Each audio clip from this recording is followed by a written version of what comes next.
18 September 2023च्या GR नुसार जागेच्या क्षेत्रफळावर आधारित राज्यातले एकूण 2503 आरोग्य संस्थांसाठी एकत्रित अंबादाची या सगळ्या आरोग्य संस्थांसाठी एकत्रित 638 कोटी इतक्या रकमेची यांत्रिक पद्धतीने स्वच्छता करण्यासाठी प्रशासकीय मान्यता दिलेली आहे। आणि पूर्वी हे काम मनुष्यबळाद्वारे व्हायचं, आता ते यांत्रिक पद्धतीने होईल। होणारे अपघात आपण पाहतोय, किती लोकांचा मृत्यू होतोय आणि त्यामुळे या न्यूनतम दरधारक असलेले BSA कॉर्पोरेशन पुणे यांना हे काम दिलंय।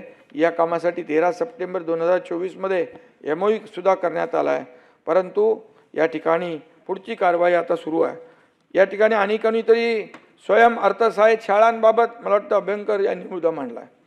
महाराष्ट्र स्वयं अर्थसहाय्यित शाळा अधिनियम 2012 राज्यात लागू झाला असून या अनुषंगाने नियम 2020 पासून अस्तित्वात आले आहेत।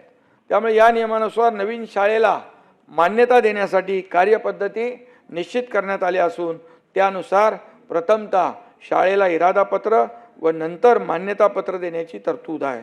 आणि म्हणून याकरता ऑनलाईन पोर्टल MySFS सुरू करण्यात आलेलं आहे आणि त्यावर 2022 पासून इरादापत्र देण्याचे प्रस्ताव सादर केले जातात।